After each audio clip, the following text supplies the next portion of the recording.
It's Thursday the 21st of October, and I've just tweaked my chart a little bit to include the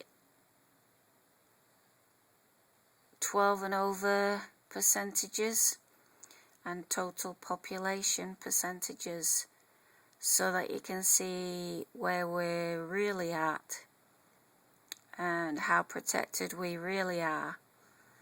Because when the kids go back to school, they're going to be spreading it across to all the unvaccinated places. They say that it's largely teachers giving it to the children, but it doesn't matter how it happens. Once you got all those kids spreading it across back to their parents, then all the unvaccinated are going to get found out.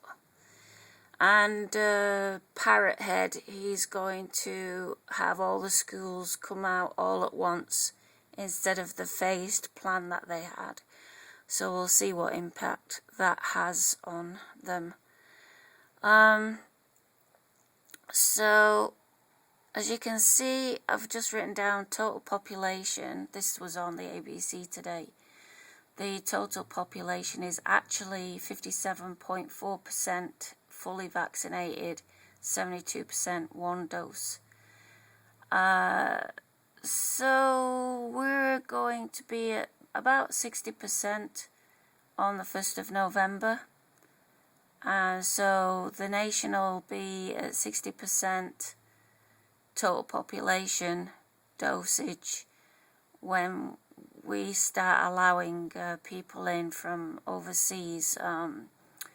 So it's not complete international travel, but Australian Nationals are coming back.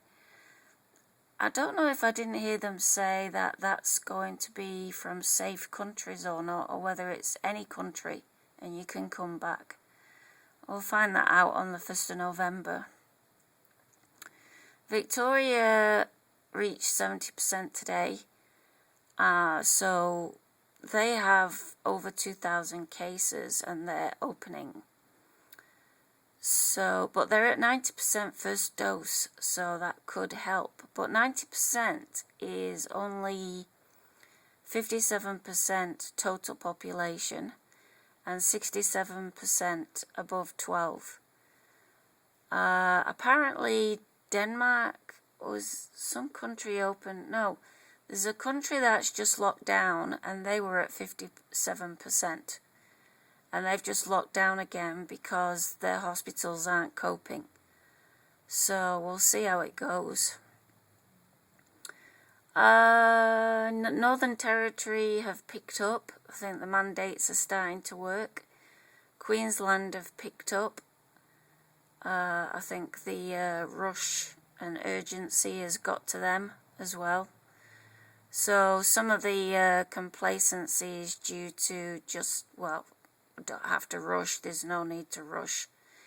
And they've just, they've had a breach, and some Uber driver has been out and about for 10 days.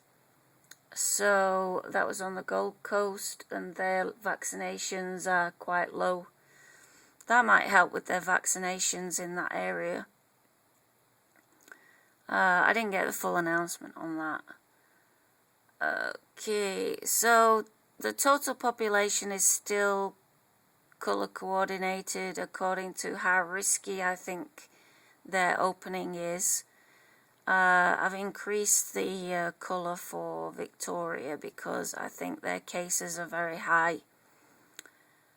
But they are at 90% first dose, and so are New South Wales, and I think one dose can protect you from serious illness. But that really only equates to 57%, because children don't get sick, or very rarely get sick. So if you look at the over 12s, it's 80% for New South Wales fully dosed, and 67% Victoria fully dosed. So maybe that's enough. That's enough to keep people out of hospitals. So there might be a lot of cases, but it doesn't end up in the hospital. Let's hope that's the case. But I've still put it down as a risky strategy because they're opening up too soon. And the only people, I don't have information on Tasmania opening strategy. I'm presuming they're going to be as strict as the ACT. Apparently 70% means no more lockdowns, so Tasmania are on 70%, which means no lockdowns for them anymore.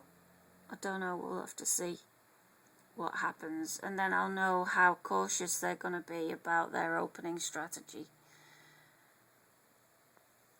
I've put in some guesses because it's not on the site yet about 90 and 95% and 100%, so I've put some proposed days on how long it'll take us to get to 95% double dose and 100% first dose and that sort of thing. 100% is a bit of an ask, but then it's not really 100%, is it? But it is 100% of the over 12s for the ACT. So can they reach 100% of the adult population? Hard ask. I mean, there must be some anti-vaxxers in there. So they might only get to 99.9%. But if it's achievable, there it is. So Victoria are catching up to New South Wales because they've really slowed down now. Because they're reaching that point of, I'm not getting vaccinated type thing. So Victoria are at 89.6 first dose, and New South Wales have just inched up to 92.7. So Victoria could end up being up there with New South Wales pretty soon. They're 18 days away. Oh no, they're 2 days away from being 90% first dose. So yeah, they might even overtake New South Wales because, I mean, they do have more cases, and there's an incentive to get to the horse race as well, being able to attend the horse race. So I think that's a massive carrot. Carrot, horses. For them. So as you can see, there's 4 states in the 50s at 12-year-olds, 2 states in the high 60s, so mid-range 60s, and 2 in the 80s, over 12-year-olds. So ACT and New South Wales should keep their cases down. They should be okay. But Victoria and Tasmania, they need to catch up a bit. But I think they will.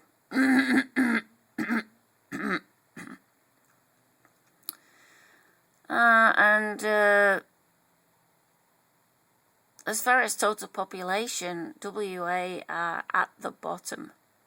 45.7 total population. And then you've got Queensland, South Australia, and Northern Territory also in the 40s. And Tasmania is at 57. So the colours in the total population section is according to how safe I think their opening strategy is. So the dark browny red is very unsafe. Red is unsafe. Green and light green is relatively safe. And the dark orange and orange. The dark orange is medium risk, and the light orange is low risk. So we'll see. Queensland wanted to put some urgency on their vaccinations because they had complacency, and it seems to have worked. And Northern Territory's vaccine mandates has also helped. WA are going to be announcing some vaccine mandates also, and I'm hoping that they're going to put all the front-facing, same as Northern Territory, on mandates. And I think you need to get all these Uber drivers vaccinated. They're also people that spread the virus. Oh, I've got to go.